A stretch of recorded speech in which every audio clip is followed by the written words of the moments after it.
Buenas tardes. La novena Feria Popular Días del Libro es un evento del Plan Municipal de Lectura Viva que promueve la labor del Círculo del Libro local y sus protagonistas. Es un espacio de encuentro para escuchar historias, para acercarnos al pensamiento del ser humano contemporáneo, para leer la vida. La Secretaría de Cultura Ciudadana de la Alcaldía de Medellín y la Fundación de Taller de Letras Jordi, Sierra y Fabra les dan la bienvenida. A continuación tendremos Foro Ciudadano, Lectura, Escritura y Territorios. Discusiones desde un enfoque sociocultural. Somos el sueño de una ciudad rodeada que para viajar se necesita un libro, un café y nada más. Es hora de saber cómo va este viaje. Están con nosotros Mauricio Pérez Abril de la Pontificia Universidad Javeriana y conversa con Vladimir Montoya Arango del INER. Bienvenidos.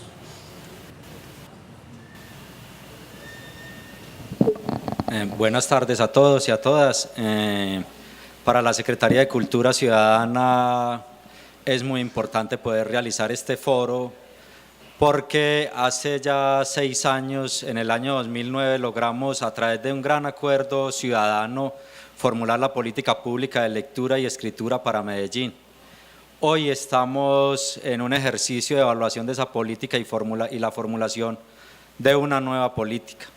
Eso implica poder recoger nuevas voces para formular una política pública que vaya más allá de lo sectorial, que no solamente mire el tema de la lectura y la escritura encerrado dentro de ese campo del sector, sino que pueda de alguna manera entrarse por esas orillas o por esos poros que hoy la política cultural de alguna manera nos reta. Es decir, hoy no podemos pensar la lectura y la escritura sin esos otros campos como las artes plásticas, la danza, esos sectores, o el cine, esos sectores que de alguna manera en algún momento fueron muy importantes para la política pública y hoy se hace necesario que esas transversalidades se vean reflejadas en la política pública de lectura y escritura para la ciudad.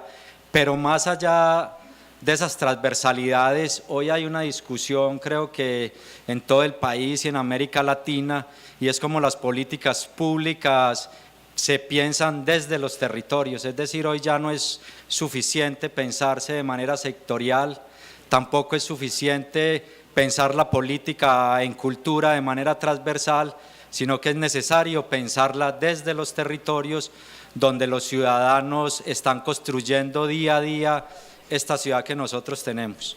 Por eso creemos que es muy importante no solamente pensar hoy el tema territorial, sino pensar los temas de la participación y de políticas públicas inclusivas. Agradecerle al profesor Mauricio Pérez, filólogo de la Universidad Javeriana, a Vladimir Montoya, experto pues en temas de territorio, y a Didier, que nos ha acompañado en todo este recorrido de ya más de 6, 7 años discutiendo la política pública de lectura y escritura en Medellín, y esperamos que este foro sea la oportunidad para empezar a incluir dentro de la nueva política pública el tema territorial como un asunto transversal y fundamental de la lectura y la escritura en la ciudad.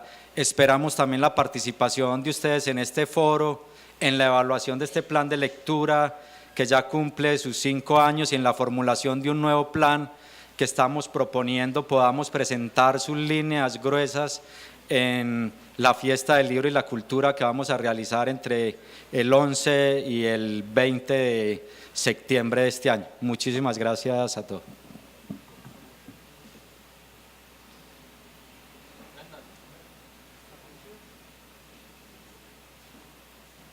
Buenas tardes. Modularlo ahí. Hola. ¿Oímos? 1, 2, ahí. Bueno, muy buenas tardes.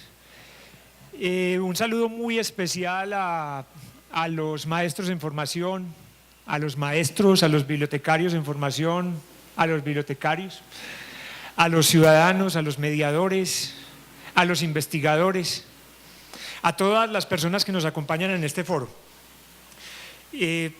Para el plan de lectura y escritura de Medellín resulta supremamente importante encontrarse con la ciudad, encontrarse con los ciudadanos, encontrarse con quienes estamos construyendo cotidianamente los espacios sociales de la lectura y la escritura. Y en ese ir y en ese venir de la lectura y la escritura por la ciudad, nos encontramos en este momento, como lo decía el compañero Germán Montoya anteriormente, preguntándonos qué ha sido del plan y sus realizaciones, qué le ha propuesto a la ciudad, qué le ha cumplido a la ciudad y qué perspectivas de ciudad deberíamos estar considerando en el plan.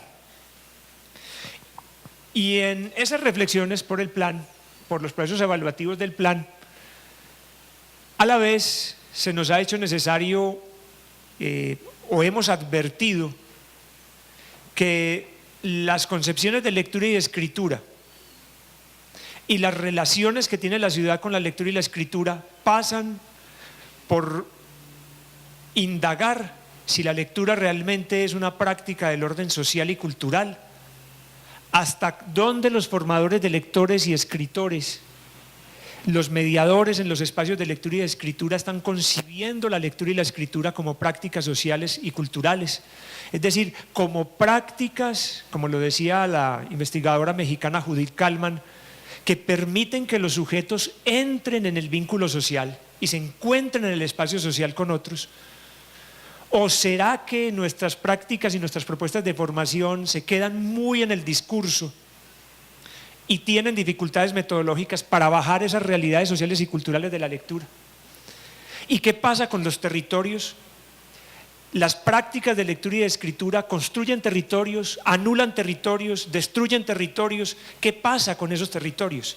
Y cómo las propuestas de formación de lectores y escritores también tienen lógicas de territorio en esta ciudad. Para eso vamos a tener una conversación que lo más seguro es que nos va a resultar corta, que por cierto tenemos hasta las 3:30 esta actividad, una conversación con los profesores Mauricio Pérez y Vladimir Montoya. El profesor Mauricio Pérez es profesor javeriano, él es filólogo y en este momento está terminando sus estudios de doctorado interinstitucional en educación, investigador en temas que nos interesan grandemente en esta discusión, en pedagogía de la lectura y la escritura. También ha indagado un poco por los procesos educativos del lector y el escritor en los espacios universitarios. Y el profesor Vladimir Montoya es profesor de la Universidad de Antioquia, es antropólogo con doctorado en el campo de antropología social y cultural, es actualmente director del Centro de Estudios Regionales de nuestra universidad. A Mauricio y a Vladimir le hemos pedido que inicialmente tengan una pequeña intervención como de calentamiento de ideas y luego podamos entrar en una conversación de preguntas que no solamente van a ser de parte mía, el moderador de la mesa, sino también que van a venir de allá. Van a venir de allá, vamos a tener a Luis Miguel por ahí repartiéndonos el micrófono. No tengan timidez, abramos el foro, por eso se llama Foro Ciudadano. Esto no es un asunto de tres magos aquí inventándose el mundo, sino que podamos hablar con la ciudad a partir de los temas que son nuestros temas de interés y de experticia. O sea que muchas gracias a Mauricio, muchas gracias a Vladimir. Y vamos a permitirle al profesor Vladimir que inicie la intervención. Una señora alzando la mano. ¡Wow! Un poco prematura, pero bueno, de todas maneras. Vamos, Vladimir. Hola. Muy bien, buenas tardes. Mucho gusto de estar aquí con ustedes hoy. Agradezco mucho la invitación que me hicieron a este espacio en el que seguramente va a resultar muy formativo y en el que, como siempre, me voy a llevar más de lo que puedo compartir.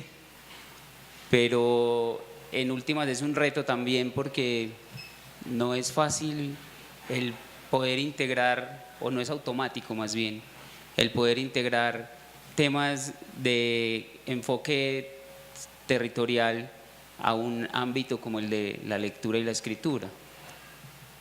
Y el que no sea automático, el que exija un ejercicio de reflexión, de pensamiento y de acción política, pues lo convierte ya de por sí en un ámbito muy valioso para el quehacer de quienes en esta área se desempeñan. Le agradezco entonces a ustedes la invitación, a Germán, al profesor Didier y a todo el grupo de trabajo, y hoy a comenzar con ese calentamiento a ver de qué manera lo vamos logrando. Yo quisiera como devolverme a unos temas que son muy sencillos y en su sencillez también van implicando cierta complejidad. Lo más fácil y lo más cercano que tenemos todos es el territorio. Es tan sencillo y tan fácil que empieza en nuestro cuerpo. Y como empieza en el cuerpo, se empieza a volver complejo. Ese es como el primer asunto que quisiera poner allí. ¿Dónde empieza la discusión por el territorio? Empieza en nosotros como sujetos, pero se va luego escalando a nuestra posibilidad de hacer sociedad. Sin territorio no hay sociedad. Ese es el primer elemento que quiero poner aquí como en discusión con ustedes. Pero entonces ya uno se empieza a preguntar, ¿y entonces qué es lo que hace a ese territorio? Si uno se va pues a definiciones clásicas, que seguramente encontrará muchas, empiezan a ser importantes, por supuesto, conceptos como la propiedad, como la cultura, como el poder, se vuelven significativos. Pero si quisiéramos encontrar unas mínimas reglas de juego para poder entender qué es el territorio y qué significa para nuestras posibilidades de hacer sociedad, es primero devolvernos a que el territorio es nuestra condición de soporte, nuestra posibilidad de soporte. Y esa posibilidad de soporte que está integrada por unas materialidades que hacen posible el que nuestra existencia, nuestra supervivencia pues se desarrolle, pero además de esas condiciones de materialidad que lo hacen posible, vienen a ser muy significativas y muy importantes las elaboraciones específicas que como sociedades hacemos de esas materialidades. Entonces empieza a cobrar fuerza con esto la idea de que ese espacio que habitamos no es para nada un algo inerte, es un algo vivo, y en ese sentido vivo que tiene ese espacio que habitamos, nosotros somos condición fundamental.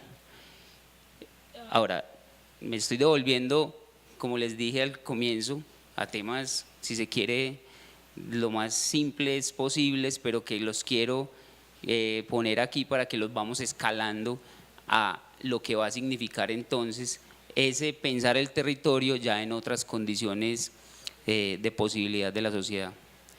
Hay una cosa importantísima en lo que hacemos al elaborar territorios, y es que para poder elaborar los territorios es fundamental los procesos de conocimiento. Sin conocimiento no hay territorio tampoco. Entonces, así como en algún momento se ponían como muy esenciales las condiciones culturales, es decir, las elaboraciones simbólicas que las sociedades hacían, más allá de esas elaboraciones simbólicas son fundamentales los sistemas cognitivos, y entonces allí ya va a comenzar uno a encontrar relación con los temas que vamos a poner aquí de la lectura y demás. Diversidad de territorios significa diversidades epistémicas.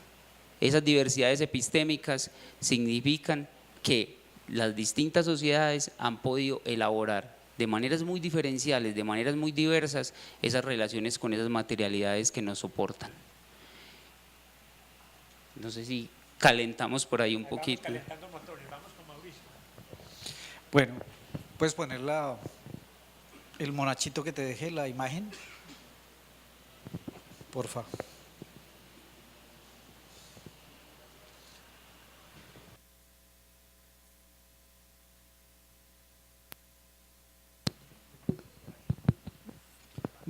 Buenas tardes.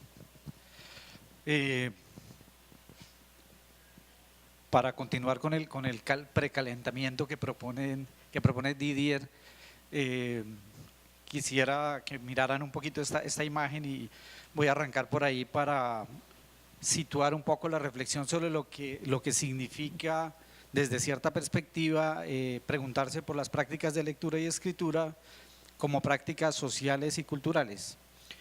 Y trataré de vincular un poquito con lo que Vladimir presentó inicialmente con la idea de territorio.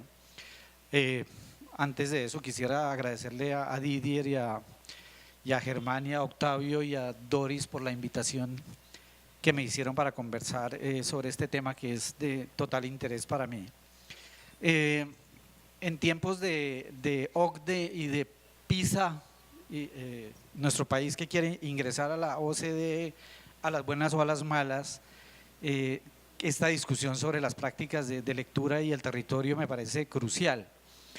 ¿De qué hablamos cuando hablamos de prácticas de lectura y escritura escolares y de qué hablamos cuando hablamos de prácticas de lectura y escritura socioculturales? Esas dos versiones coinciden o no coinciden, qué tan lejos están, son irreconciliables o no son irreconciliables. Sería muy bueno escuchar la voz de los profesores o de los futuros profesores que están acá presentes sobre esa tensión, ¿no? La escuela distribuye unas prácticas de lectura y esas prácticas de lectura pueden coincidir o no con perspectivas territoriales y socioculturales, pues claramente decimos que no del todo. Tampoco es que todo esté mal, pero la distancia a veces es muy grande. Le estaba comentando a Didier ahora en el almuerzo en el que preparábamos esta conversación que una estudiante de pregrado de la Javeriana hizo una tesis, hace poquito la terminó, en la cual desde la perspectiva del enfoque sociocultural de lectura y escritura mapeó las prácticas en una zona particular que es el sur del departamento de Bolívar, una región con niveles según las pruebas muy bajos de logro académico. Y lo que hicimos fue entrevistar 27 familias completas, una entrevista muy sui generis porque era entrevista en una casa, a las personas que viven en esa casa, que no necesariamente es una familia estructurada en el modo clásico, digamos. Y son 27 entrevistas y se procesaron y se sacaron algunos datos, la mayoría cualitativos y algunos cuantitativos, como ese cuadrito que está allí. Y le preguntaba, Carolina Ordaneta se llama la estudiante, a las familias, bueno, ¿y ustedes qué leen? ¿Para qué leen?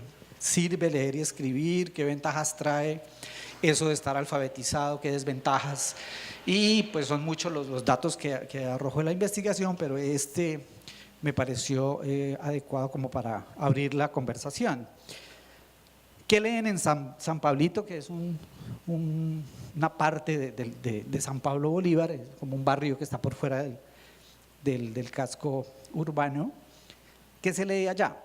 Estudió San Pablito, que es un barrio periférico de un pueblo que ya es periférico de por sí, y una zona rural a unas 3 horas de San Pablito. ¿Qué se lee? ¿Qué se lee por allá? Fundamentalmente la Biblia. La Biblia es el género, el texto más leído en esa zona. Y la Biblia con una explicación muy contundente, y es que hay demasiadas iglesias por la zona. En el barrio de San Pablito, le comentaba yo ahora a Didier y a Germán, que hay como una iglesia cada 2 cuadras, hay muchas iglesias, más iglesias que tiendas en el pueblo. Y las señoras cuentan que preparan el culto, preparan su ida al culto, leyendo fragmentos de Biblia que se los aprenden de memoria, y para ellas es una práctica muy importante porque van a su culto religioso. Esa es una práctica social de lectura y escritura, está anclada a un territorio, a una comunidad particular, y eso es lo que es relevante para esas personas. También se leen recibos, el recibo aunque en la zona rural no hay recibos, no aparece el dato de recibos porque no les llega recibo del agua y la luz. En el casco urbano sí, los señores, más que las mujeres, dicen, y los recibos del agua que nunca faltan, leemos eso. Muchos dicen, no leo nada. ¿Qué lee? Nada. Nada es una práctica. Hay un famoso libro que conocemos nosotros que es ¿qué leen los que no leen? ¿No? ¿Qué leen los que no leen?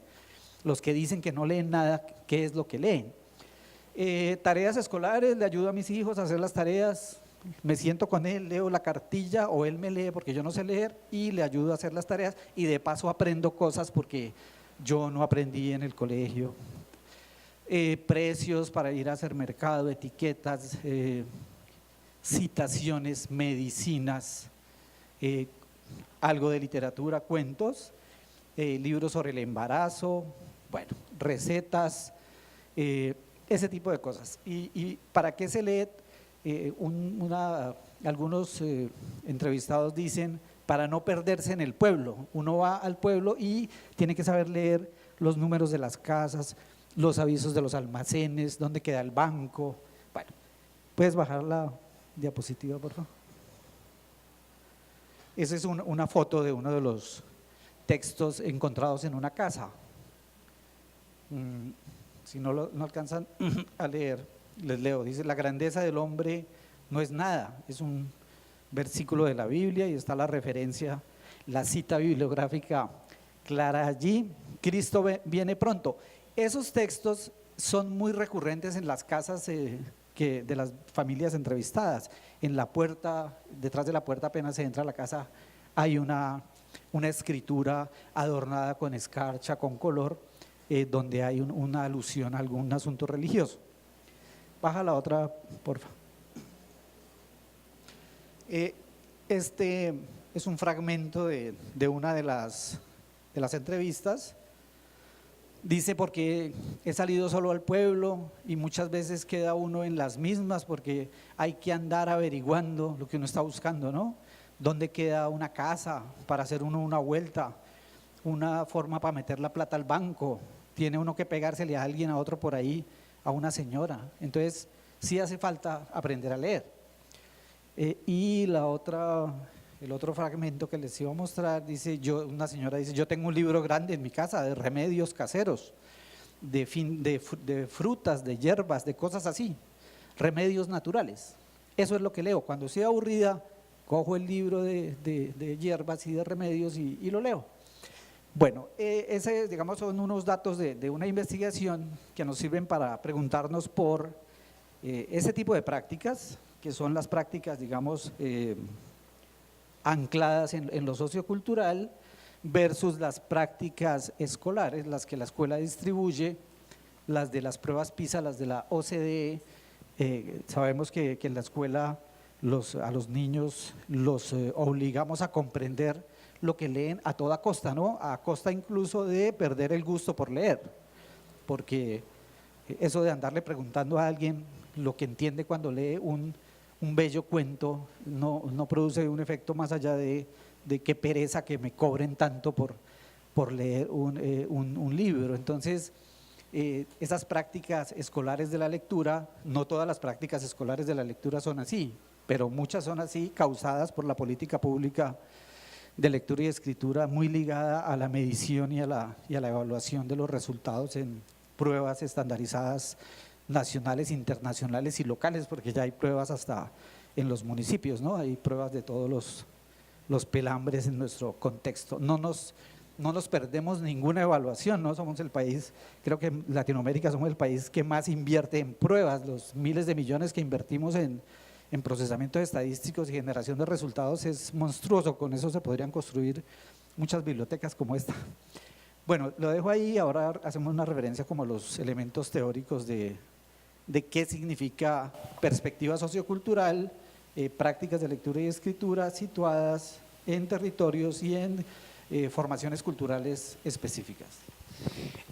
Precisamente en esa perspectiva de ir entrando un poco sobre los enfoques que estamos privilegiando en este foro, yo quisiera preguntarle al profesor Vladimir ¿qué permite el enfoque territorial en la comprensión de los fenómenos sociales y políticos, por ejemplo, que involucra el plan de lectura y escritura de esta ciudad? ¿Qué permiten esos estudios? ¿Qué valor tienen en el hoy, en el hacer, en la comprensión de los hechos sociales y políticos? Claro, tiene su micrófono. Yo aprovecho para preguntarle a Vladimir también cosas que no sé, y es digamos, el lugar desde el que se define territorio, ¿cuál es? Porque yo soy ignorante en el asunto de teoría sobre territorio, pero desde la postura de prácticas socioculturales, digamos que habría una manera de acotar eso. Uno puede definir la práctica sociocultural de leer y escribir desde unos conceptos particulares. Probablemente no coincidan del todo con los de territorio, entonces sería como interesante pensar en ese mapeo de montar el mapa de las prácticas socioculturales de lectura y escritura debajo o encima del mapa de los territorios, a ver qué ocurre, y debajo del mapa de las prácticas escolares, a ver qué sale de ahí. Bien, bueno, no se emocionen haciéndome muchas preguntas tan difíciles porque… Muy bien, bueno, vamos, sí, efectivamente, como les anunciaba al comienzo, hay una diversidad de territorios, entonces eso nos invita como primero a pensar, a desmontar una idea un poco monolítica que teníamos de que el territorio es uno, y en fin, no, yo creo que las perspectivas más contemporáneas, por lo menos con las que estoy más de acuerdo, es con que hay una coexistencia de territorios. ¿Y eso por qué? Porque las prácticas, efectivamente, entre las que podrían entrar las prácticas de lectura y escritura, es más, entran ciertamente, hacen que en un mismo espacio se movilicen de distintas maneras, se agencien de distintas maneras la manera de reconocernos como sociedad, la manera de reconocer al otro, la manera de darle un lugar al otro. Pensemos siempre que el territorio es un horizonte de responsabilidad. El territorio es donde establecemos nuestra responsabilidad con el otro y donde le damos posibilidad de ser. Por supuesto, como contrapartida o como contraprestación recibimos lo mismo para cada uno. Entonces, ahí hay una cosa fundamental primero de tener en cuenta, y es que siempre asociado al concepto de territorio, para que se nos desmonte esa idea de un algo monolítico, de un algo ya acabado, hay que pensarlo siempre en el ámbito de un dinamismo y de un hacer. El territorio es un algo que se está haciendo, es como una especie de artesanía inacabada, y esa artesanía inacabada es porque la estamos haciendo en la medida en que nos relacionamos y establecemos límites y posibilidades para que el otro interactúe con nosotros. Entonces, asociado al concepto de territorio, ya en ámbitos más teóricos, está un concepto como es el de territorialidad, que habla justamente de la praxis, del ejercicio, del dinamismo que tenemos como individuos o sociedades para hacer territorios. Ya eso pues tendrá unas elaboraciones conceptuales muy diversas, pero entre las que me parecen fundamentales de rescatar son las que están asociadas a las geografías críticas y a las geografías radicales, que en particular van fomentando en la ciencia social, a partir de los años 60, 70, por ahí más o menos, unas críticas muy importantes a lo que era el modelo de desarrollo. Es por esa vía que se empieza a gestar lo que se conoce después como un enfoque socioterritorial. ¿Qué pasaba con el modelo de desarrollo? ¿Qué pasa con el modelo de desarrollo? El modelo de desarrollo planetario pasa que es un modelo que establece jerarquías, y entonces el objetivo del modelo será siempre estar más arriba en la jerarquía del desarrollo. Pasar del subdesarrollo al desarrollo es en últimas ascender en una escala jerárquica que para los años 60, 70 e incluso pues eso se mantiene, la forma de ascender era la vía de la riqueza. A medida que podía una sociedad demostrar mayor capacidad de acumulación de riqueza, pues iba ascendiendo. Sin embargo, ligado a esos iban quedando subsumidos unos temas que son muy importantes. ¿Qué pasaba entonces con la cultura? ¿Qué pasaba entonces con los procesos de conocimiento en esas sociedades? ¿Qué pasaba entonces con las posibilidades de mantenimiento de derechos colectivos y del mismo ambiente? Eso pone en crisis el modelo planetario de desarrollo. Ahora, no significa que lo desmonte, pero significa que se empiezan a generar unas críticas. Entonces, en particular, con el enfoque territorial, se le empieza a preguntar al menos 3 asuntos que quiero poner aquí. Es necesario establecer parámetros propios desde los lugares y desde sus propias realidades socioambientales, culturales, económicas, políticas, para lo que pueden ser alternativas o posibilidades de desarrollo. Ese es un primer asunto que empieza a poner sobre la mesa esa crítica a un modelo homogéneo o a un modelo único, y entonces allí el territorio es el que comienza a ser el vínculo fundacional. El otro tema es que empiezan a preguntarse por las especificidades de los colectivos sociales en los cuales se interviene y las posibilidades o las imposibilidades más bien que hacen que al no contemplar esas especificidades las intervenciones no funcionen. Yo creo que eso, los ejemplos los tenemos muy a la mano, pero yo solamente voy a poner uno muy corto, a ver si nos sintonizamos un poco con el tema de la lectura.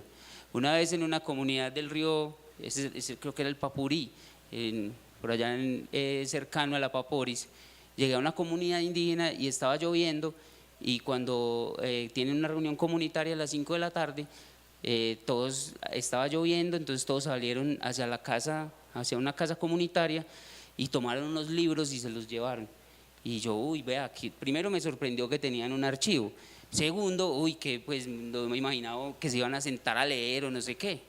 Cuando llegaron a la caseta donde se iban a encontrar, resulta que con la lluvia todas las bancas estaban mojadas, cada uno puso su libro y se sentó para no mojarse. Entonces, lo quiero poner aquí, yo sé que es muy jocoso, pero en últimas, la pregunta que se nos devuelve es una inserción irreflexiva. Eso era parte de un proyecto de lectura o no sé qué, en el cual dotaron a esa comunidad de un archivo, pero nunca hubo una pregunta por la especificidad de esa comunidad, por el hacer, por su práctica, por su memoria. Aquí la memoria y la identidad se vuelven temas fundamentales.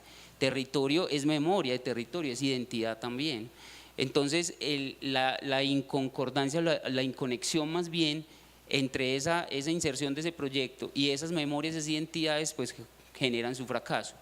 El otro asunto importante del enfoque socioterritorial es que pregunta por al menos 4 cosas que quisiera que conversemos.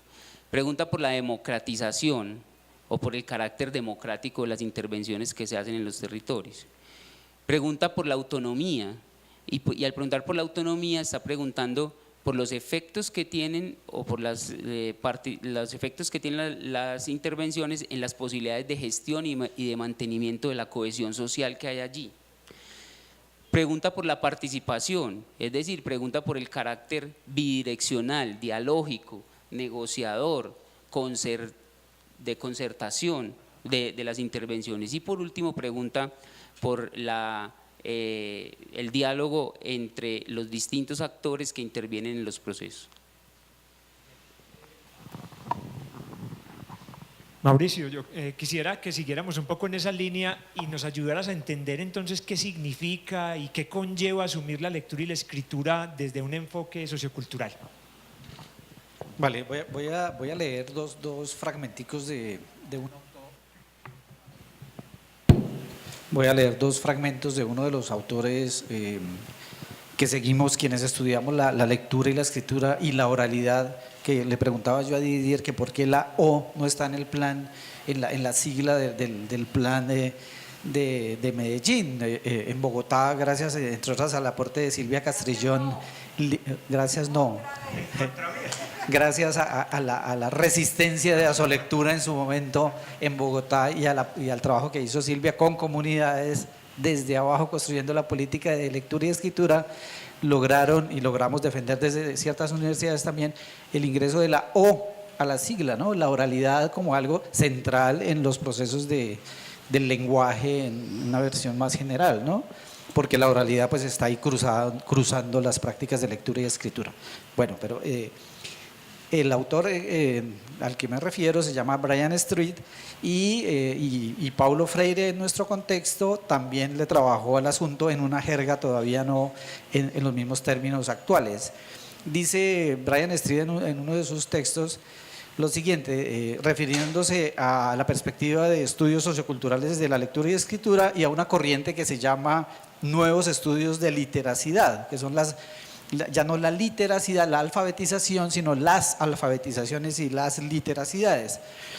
Dice que esa perspectiva se refiere a un conjunto de trabajos, de investigaciones y de proyectos que en los últimos 20 años, y eso fue escrito hace ya casi 10, ha considerado el estudio de la alfabetización y de la lectura y la escritura no como un asunto de medición de habilidades, sino como prácticas sociales que varían de un contexto a otro. Es decir, es una perspectiva que pluraliza la idea de alfabetización, de lectura y escritura ligada a las formaciones culturales, que de hecho son híbridas siempre. En eso coincidiría la perspectiva con lo que Vladimir estaba exponiendo. No se trata de que una comunidad está caracterizada por unas prácticas muy localizadas. Hay un cruce de diversidad de prácticas porque, entre otras cosas, estamos en una tensión entre esas prácticas locales como las que veíamos en la diapositiva y las prácticas desde una perspectiva universalista y digamos centralizada, ligada al desarrollo del sistema educativo, que son únicas en Occidente, digamos, son las mismas en Medellín que en Bogotá, que en San Pablo Bolívar y que en Santiago de Chile y en París. Son exactamente las mismas pretensiones desde una perspectiva, digamos, centralizada de la lectura y la escritura. Esa es una idea. Quiero leer otro fragmento porque tiene que ver con la postura de quienes estudiamos esos asuntos, porque hay una discusión en los estudios de enfoque sociocultural de lectura, escritura y oralidad respecto a la relación que hay entre los académicos de las universidades, nosotros, y las comunidades. ¿Cómo es esa conversación en relación con lo que nombramos como leer y escribir y alfabetizar? Porque la manera como nombramos eso jerarquiza. Si decimos estar alfabetizado consiste en cumplir A, B, C, D, aquello que no está ahí no es alfabetización y no es lectura. Pero lectura es leer la etiqueta de los remedios, eso clasifica en el parámetro de alfabetizado. En los estudios que se han hecho en esta perspectiva, los ciudadanos dicen yo soy analfabeta, pero en las prácticas demuestran que no, digamos que tienen prácticas de lectura y escritura como las que vimos, pero no consideran que son así porque no han ido a la escuela. O sea, saber leer y escribir significa haber pasado por la escuela. Así en la escuela no haya aprendido a leer y escribir, digamos que no importa, está ligada la noción de lectura y escritura a haber pasado por un sistema escolar, no haber estado en prácticas de lectura y escritura con ciertas particularidades. Y los estudios y los planes y programas y proyectos de lectura y escritura y en alguna parte ciertos proyectos de promoción de lectura, tenemos que siempre estar con un cuidado muy especial de esa relación entre quien propone el proyecto, que ya es una cosa complicada, quien propone el proyecto, quién es el ministerio, la biblioteca, la caja de compensación, la fundación, quién propone o se construye colegiadamente, o cuál es esa relación y cómo se construye esa noción de lectura, de escritura, para que realmente recoja el constructo que hay sobre prácticas de lectura en la comunidad. Dice Brian Street lo siguiente: este enfoque posee implicaciones para la investigación y para la práctica.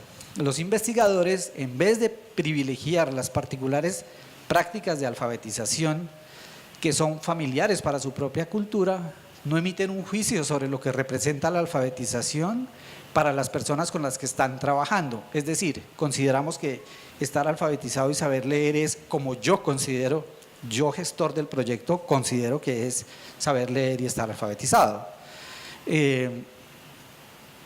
hasta que los mismos investigadores hasta que esos mismos investigadores son capaces de comprender lo que dicha alfabetización significa para los alfabetizados mismos, los alfabetizandos mismos, y hasta conocer con base en qué contextos sociales derivan su significado de lectura y escritura. Desde un punto de vista claramente más sensible, podría considerarse que muchas personas consideradas analfabetas, de acuerdo con el modelo universalista de alfabetización, llevan a cabo un uso significativo de prácticas de alfabetización para determinados propósitos y contextos específicos.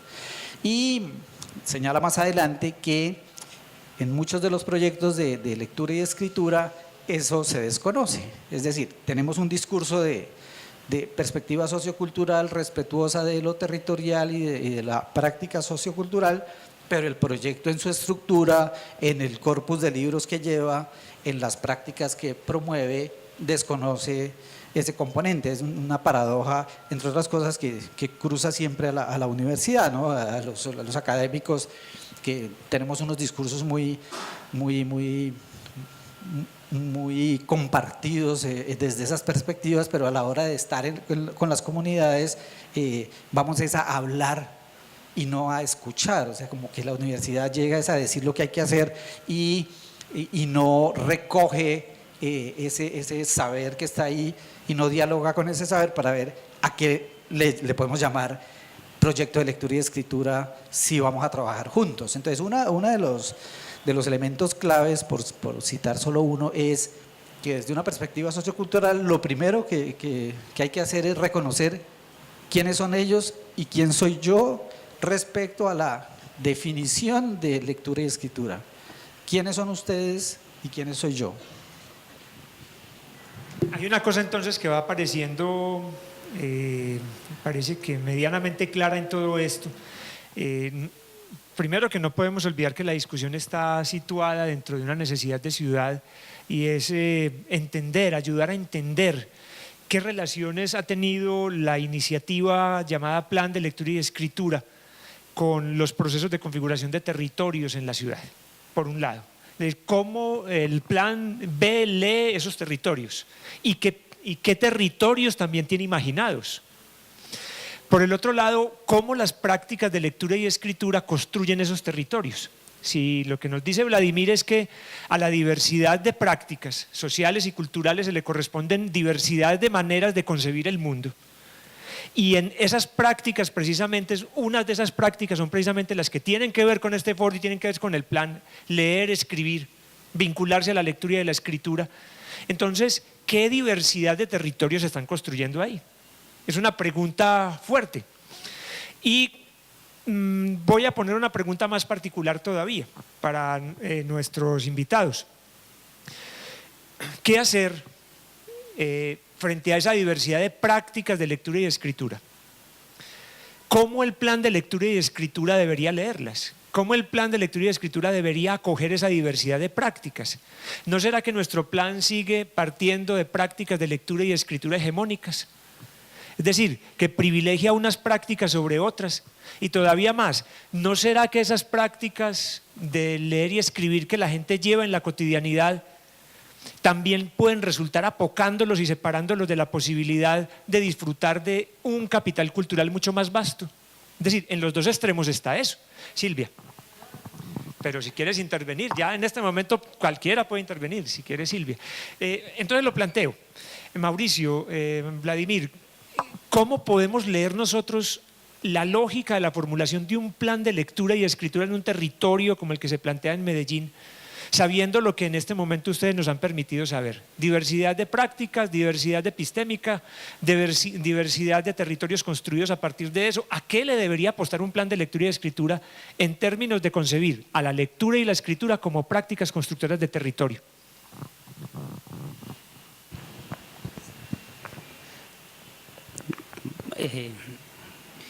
Wow. Está como duro el asunto. Como difícil, pero bueno, muy bien.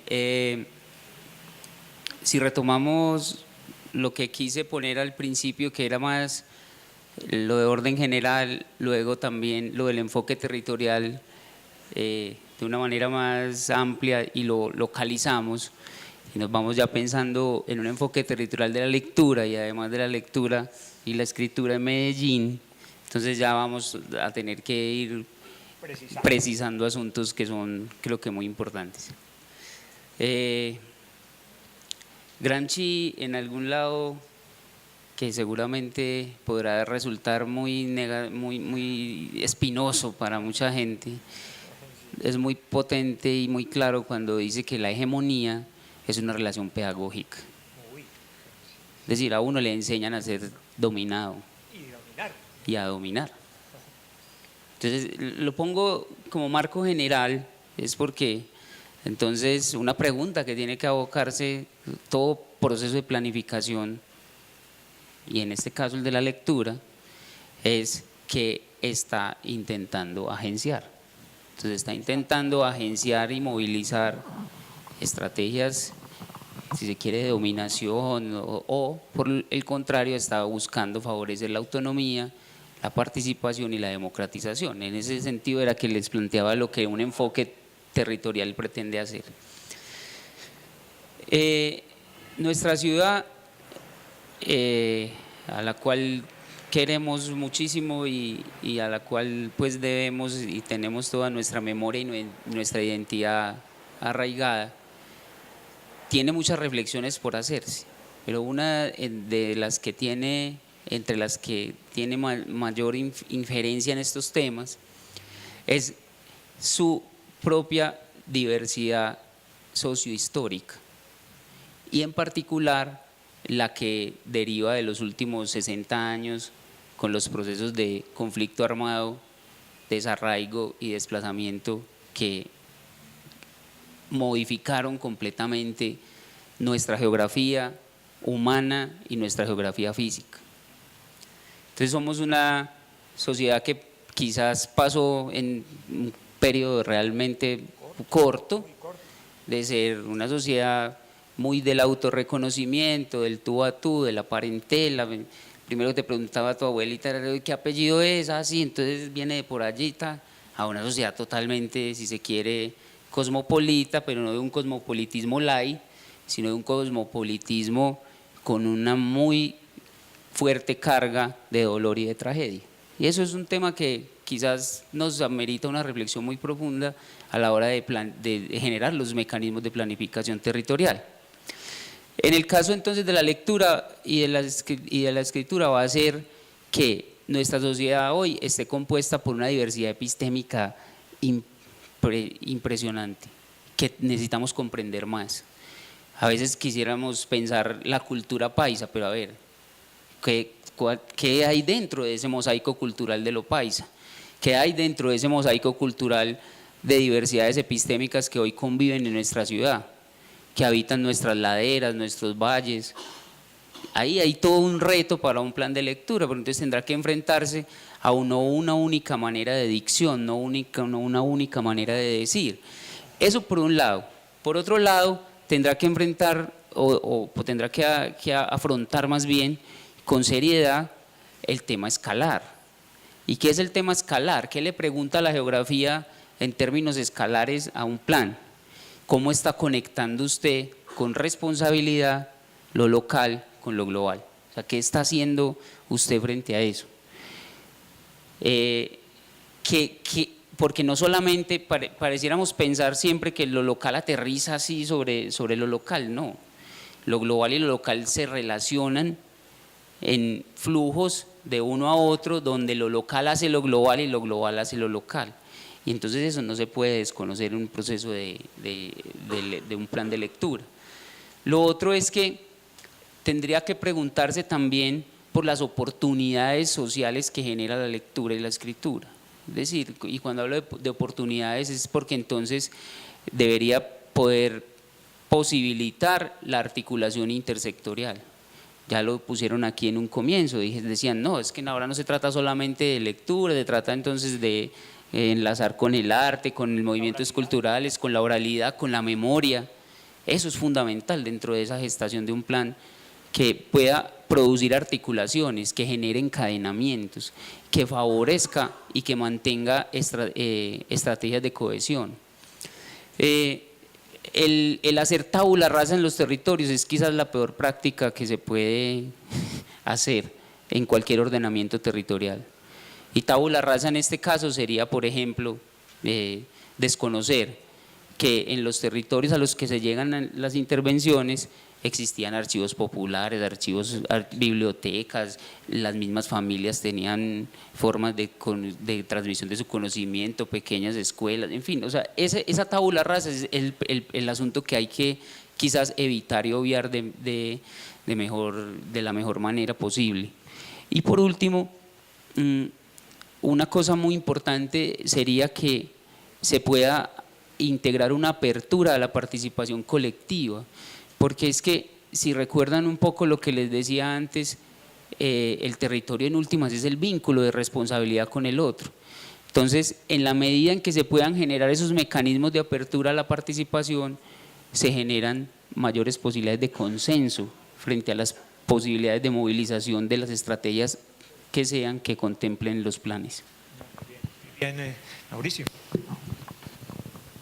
A ver, estaba pensando que la pregunta que hace Didier es muy complicada. ¿Qué hacer y cómo vincular esas prácticas locales con las pretensiones universales en el campo de la lectura y la escritura? Y yo pondría una pregunta anterior al qué hacer, y es ¿para qué? Es decir, ¿para qué leer y escribir?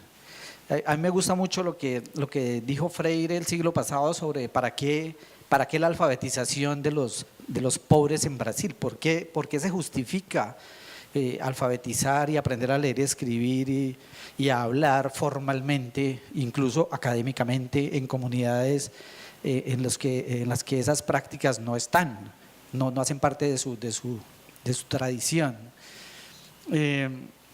Dice Freire, comparto yo esa idea, y lo mismo Walter Benjamin lo dijo en otro contexto y en otro momento, que se justifica la lectura y se justifica la escritura para hablar de nosotros y para escribirnos también nosotros. Es decir, que una comunidad domine la lengua escrita, ingrese a la cultura escrita, se justifica para que se escriba, para que escriba su memoria, para que recoja los relatos que constituyen a su comunidad y pueda tener un lugar en la cultura escrita.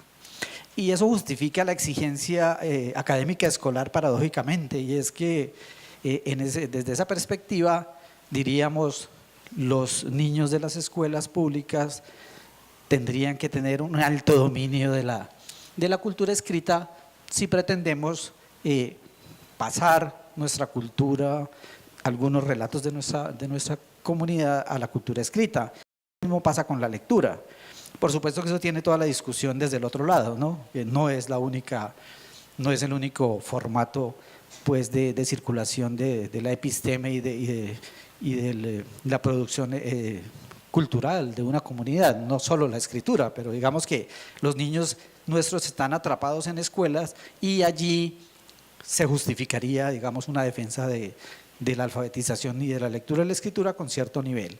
Esa es una idea que es muy polémica, pero que también nos permite buscar un lugar para las prácticas de lectura y escritura ancladas con lo sociocultural dentro de la escuela, porque la escuela también es un espacio en el cual podemos tensionar eso y ayudar a que las comunidades construyan unos lenguajes que les permitan hablar de ellos mismos. Entonces, después de que resolviéramos esa pregunta bueno, ¿y para qué leer y escribir? Y si sí vale la pena o no, entonces nos preguntemos por cuáles prácticas y también que le hagamos preguntas a las prácticas escolares empujadas desde la política pública ministerial en el caso de la lectura.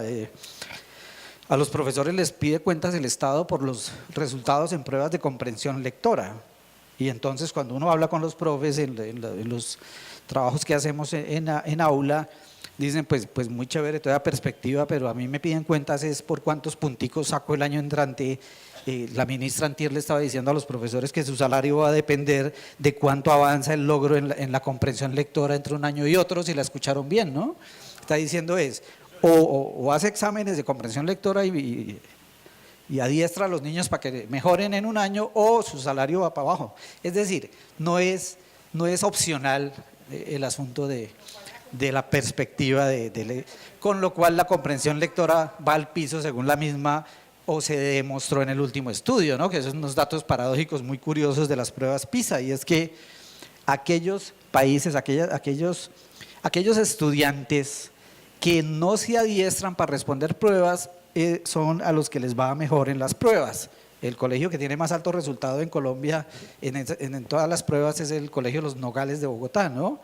Y el Colegio Los Nogales tiene una cátedra de literatura de hartas horas, muchas horas a la semana, en la que no les hacen preguntas de comprensión lectora, cátedras de autor en secundaria como las universidades, y aparte de la clase de lengua, que también tiene bastantes horas. Es decir, los colegios en los que les va muy bien en las pruebas son aquellos en los que eso se da por descontado. Un lector, en el sentido autónomo del término, un lector autónomo le va bien en cualquier examen, digámoslo de manera bien simple. Eso muestran los datos de las pruebas PISA, ¿no?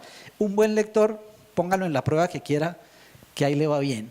Entonces no se preocupe por las pruebas, preocúpese por el concepto de lectura y escritura y conversación, porque además leer es conversar. Me gustaban mucho los nombres de algunos de los proyectos que ponían al comienzo, lo de las tertulias. O sea, la tertulia en las escuelas vista como algo que hace roncha en la pedagogía de la lengua, ¿no?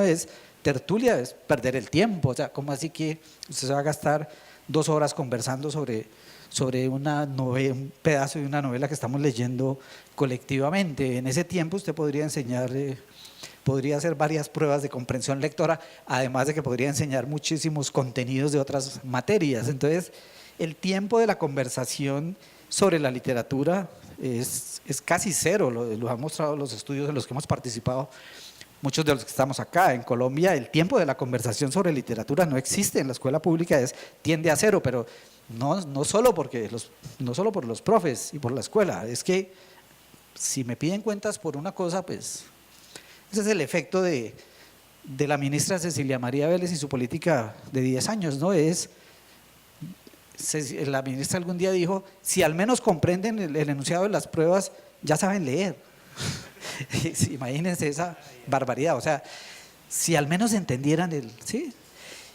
Hay una noticia que yo analicé en un artículo que publicamos hace poco, que salió en Francia, en el último estudio del año pasado de una de las pruebas internacionales, y el titular decía, en un periódico francés, Colombia abandonada al iletrismo, y comienza el primer párrafo diciendo, el país que a comienzos del siglo pasado se consideraba la Atenas suramericana, hoy el día es el más analfabeta pues del planeta.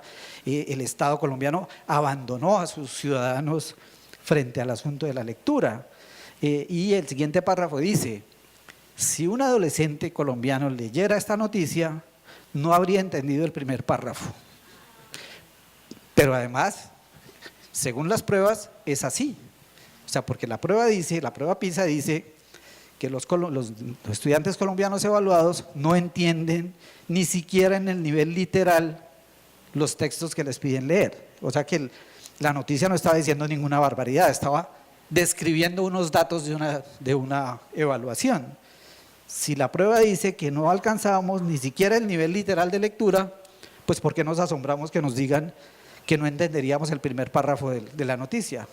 Según la prueba no lo entenderíamos. Procuremos a ver si hacemos, aunque sea una tandita de intervenciones y preguntas, antes de que nos digan que debemos irnos. Por allí y después por allí. Buenas tardes. A ver, quisiera poner acá en este foro el asunto actual del Internet y de los grupos que hay en Internet de chicos muy jóvenes, y de pronto me surge la pregunta, es porque ahora en esas pruebas PISA, si los chicos leen hasta textos que posiblemente no están dentro de su ciclo vital, por decirlo así, como 50 sombras de Grey, y cómo las redes sociales han influido también en esa iniciativa para leer en los jóvenes, ¿cómo podría eso vincularse con la territorialidad y con esa competencia a la lectura que ahora los profes o de la que los profes se han quejado por varios años? Oigamos a Consuelo y luego pasamos por aquí.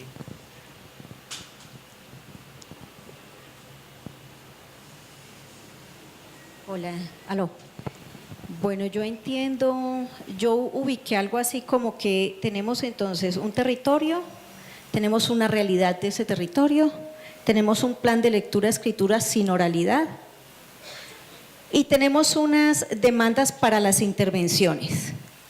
Y siento, por la experiencia propia en esos territorios de barrios populares de la ciudad, que hay una fuerte tensión y confusión y miedo en lo que toca la participación, que no es la participación de la Constitución del 91, que es muy pobre, que es muy utilitaria, sino en ese lugar de la participación donde realmente los habitantes de ese territorio, donde haya plan de lectura o no, se defienden como pueden frente a su realidad.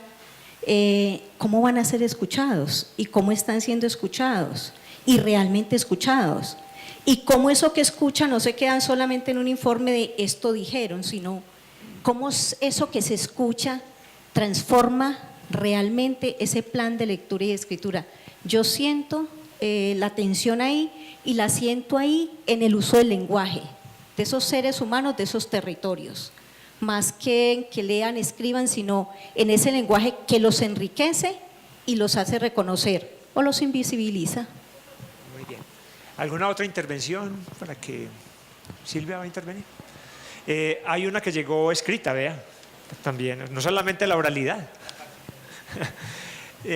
Dice la compañera que es una maestra en formación: se ha venido dando una variación en el discurso pedagógico y en los currículos frente a cambiar actitudes y prácticas educativas, en este caso la lectura, todas ellas con el propósito de mejorar frente a resultados de pruebas estandarizadas. Entonces, ¿cómo darle sentido de práctica sociocultural a la lectura cuando el único interés es, entre comillas, ganar unas pruebas? Además, teniendo en cuenta que no tenemos claro qué es lo que realmente queremos cultivar en dicha práctica. ¿Qué dicen ustedes a esas intervenciones? Mauricio.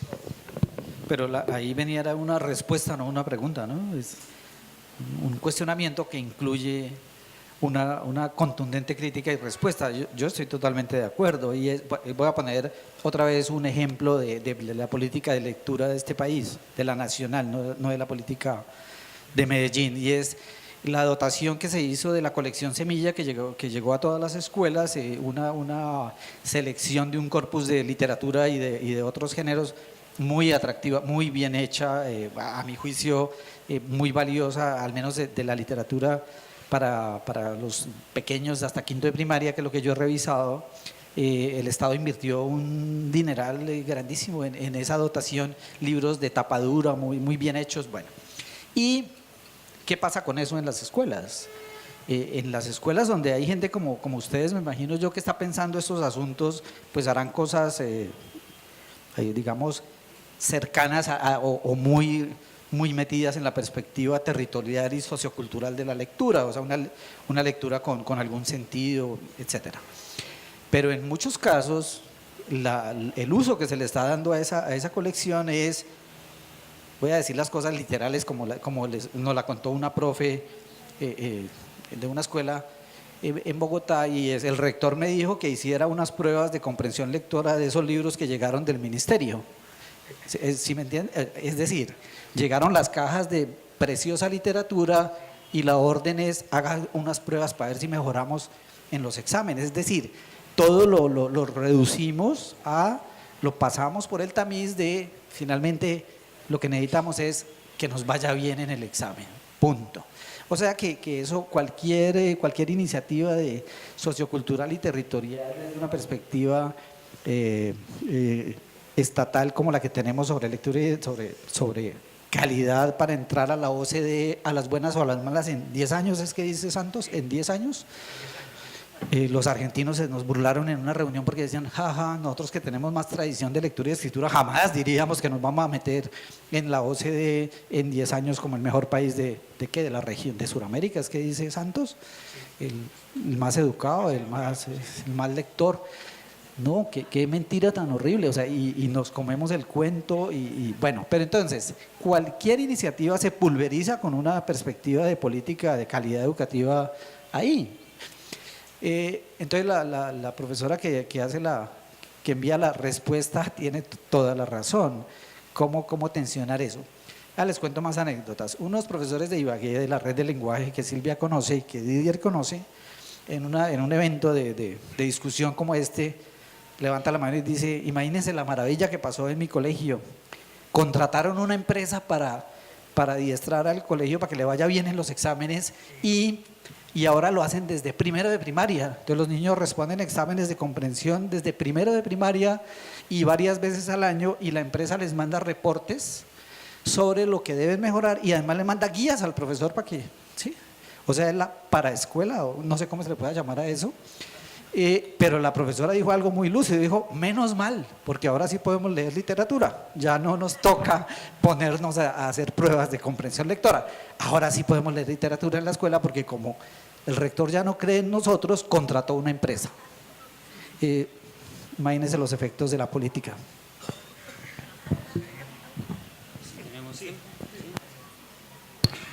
Hola.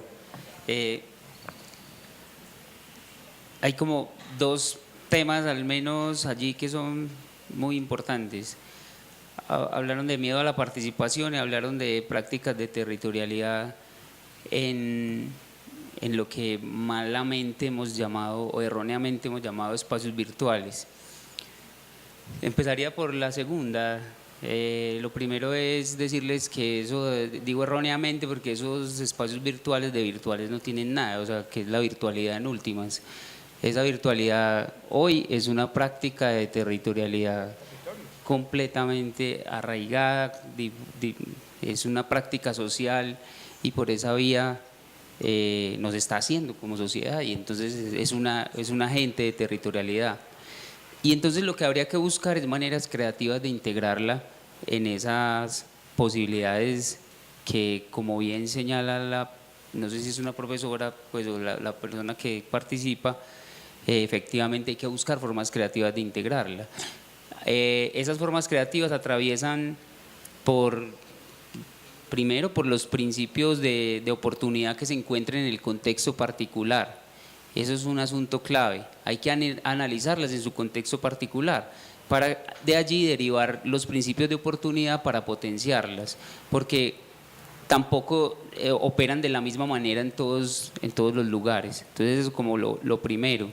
Buscar relación con el lugar es fundamental, y buscar relación con el lugar implicará reconocer cómo esas prácticas territoriales que se movilizan a través de las redes están recurriendo a mecanismos particulares que se encuentran en los territorios en los cuales tienen lugar. Y eso va tomando formas pues muy diversas. Nosotros hemos hecho algunas investigaciones al respecto, en colegios inclusive, y se encuentra unas formas de asociación o de desencuentro, de disputa, si se quiere, de territorialización, pero en la vía de hasta aquí llega lo mío y lo tuyo, que están muy atravesadas por esas redes sociales y demás prácticas. En el otro tema que no me voy a meter mucho, pero que solamente quiero poner una reflexión sobre los rankings, los estándares y todo lo demás, hay allí una cosa que hay que reflexionar seriamente, y es la que tiene que ver con el intento de homogenización que está detrás de eso. ¿A qué es que nos queremos parecer? Vuelvo y me devuelvo al principio que ponía antes. ¿A quién nos queremos parecer? ¿A qué queremos homologar nuestro territorio? ¿O queremos reconocer nuestro territorio en lo que es y en su especificidad? Si nos queremos homologar, la vía es el ascenso en el ranking. Si nos queremos reconocer en lo que somos, la vía tiene que ser la generación de nuestros propios indicadores. Y eso es una reflexión que hay que dar muy seriamente. Si queremos subir en la vía del mismo modelo de desarrollo planetario que tiene en crisis el planeta, pues hagámosle y apostémosle a los rankings, que además son parte del capitalismo informacional cognitivo. Pero si queremos generar conciencia colectiva, territorializada, hay que apostar y producir creativamente. No se trata de que entonces vamos a entrar en desmedro de la calidad, sino que vamos a proponer estándares territorializados de calidad. Y la última, eso entonces me conecta con la última pregunta sobre el miedo a la participación. Yo diría que más que miedo, nosotros hemos vivido inmersos en una tradición en la cual la participación fue perseguida y fue muy, todos lo sabemos, fue parte, es un secreto público. Voy a repetir algo que todos sabemos, fue un asunto que fue muy considerado peligroso y por esa vía, pues, si se quiere, satanizado.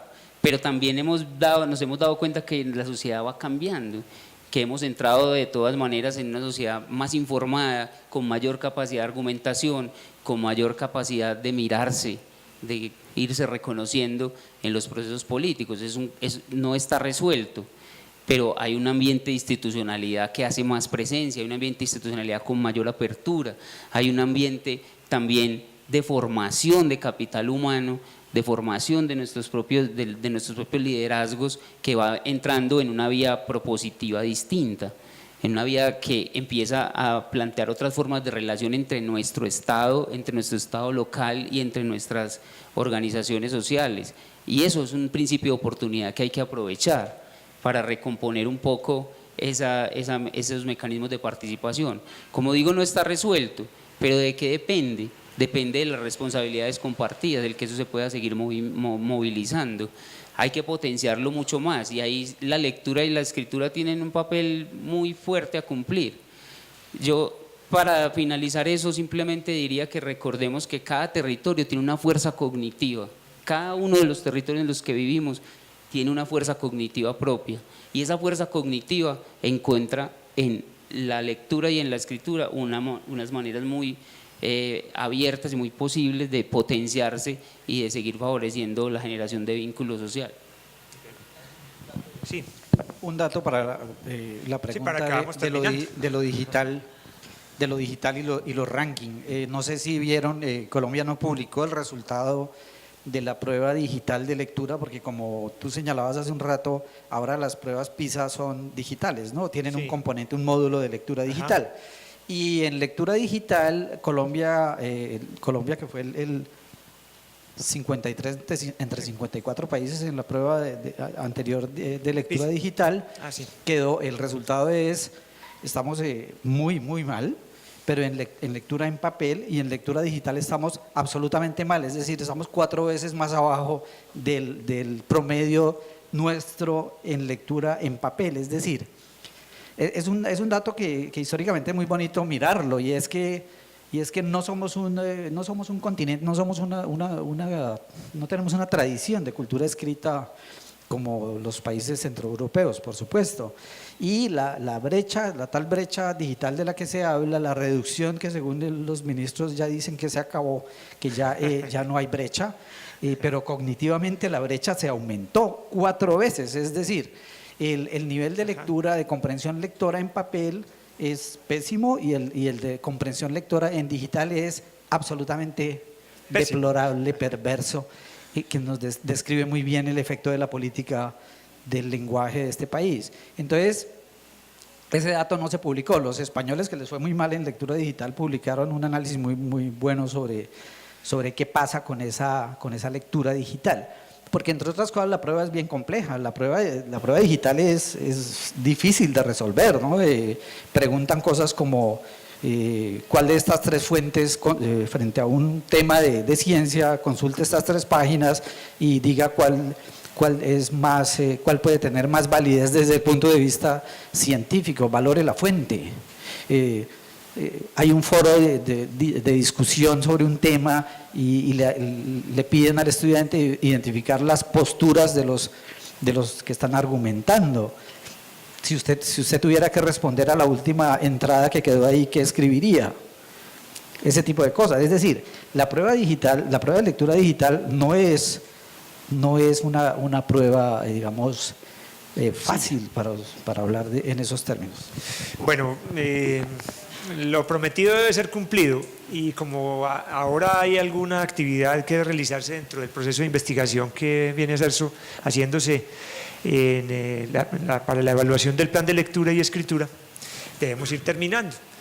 1000 conclusiones podrían salir de acá, 1000 conclusiones, y yo diría que más que conclusiones, puertas abiertas, unas con sensación de vacío, otras con sensación de plenitud y encuentro y de regocijo, otras que nos llenan de terribles interrogantes. Quizás para los maestros en formación y los bibliotecarios en formación que hay acá, oír estas cosas pueda resultar a sus castos oídos un poco escabroso, porque luego los estudiantes se le quejan a uno, pero es que esa va a ser mi realidad, esa es la realidad profesional mía, ¿dónde voy a estar? Esa es, ¿cierto? Esa es, y de verdad que cosas deben decirse ahí. Lo primero es que la reflexión sobre la lectura y la escritura para los maestros, para los bibliotecarios, para los agentes culturales, para los mediadores en procesos sociales de formación, para todos los que intervienen en comunidades y en territorios, es hoy más que fundamental. Por una razón: si la lectura y la escritura en perspectiva de transformación y cambio social se está refiriendo a una posibilidad, no a la única, a una posibilidad de potenciar la memoria y la voz. Es decir, a lo que nos decía Vladimir, vernos como sujetos de una memoria que construye territorios y que es capaz de proyectar futuros. Entonces, ¿qué vamos a hacer con nuestros lectores y escritores? Lo segundo, eso cómo transforman las prácticas pedagógicas y bibliotecológicas, para hablar de dos, que aquí esencialmente tienen presencia. Pero, ¿y para el plan qué? ¿A qué debería comprometerse un plan si el plan ya de alguna manera entra perdiendo? Porque se figura como una modelación, a la cual muchos de verdad quieren tirarle piedra. Es que las voces contra los planes de lectura y de escritura en el mundo no son pocas, que están criticándolos como modelaciones idealistas y que cierran los horizontes y las perspectivas que no convengan a un orden social premeditado. Entonces, ¿qué vamos a hacer nosotros como ciudad si el plan además se ve fortalecido por la presencia de más de 30 instituciones discutiendo los futuros alrededor de eso junto con la municipalidad? ¿Qué hacer ahí?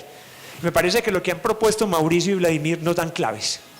Primero, reconsiderar que los procesos que el plan alienta en lectura y escritura deben ser procesos dirigidos a la democratización, es decir, que la voz posible por el leer y el escribir amplíe el horizonte de participación política de las personas. A eso es lo que se refiere la democratización, a un hecho político. Que haya la posibilidad de integrar y articular memorias, voces y proyectos. Que haya la posibilidad de prestarle atención a las transformaciones institucionales que deben ocurrir generadas por el plan. El plan no va a poder quedar con los ojos cerrados a la idea de una escuela que sigue transcurriendo por senderos que la están instrumentalizando, como lo que comentaban ambos participantes, o alrededor de un proyecto de biblioteca también que está viviendo instrumentalizaciones fuertes. Esta discusión hay que seguirla dando, y no únicamente acá. Hay que darla en el aula, en la cátedra, en las reuniones de bibliotecarios, en las reuniones de grupos primarios. Hay que hacer de esto una discusión de ciudad y luego de país. Hay que hacerlo. Termino entonces diciendo, reflexionar la lectura y la escritura como hechos socioculturales significa dotarla de una capacidad transformativa de la vida de las personas en sociedad. Lo que pasa por transformar la vida particular de cada uno. Pensar la lectura en perspectiva territorial significa ver que la lectura y la escritura construyen territorios, tanto en el plano del contacto físico como en el plano del contacto virtual, que ya ha quedado claro. Ahí hay territorios de todo tipo.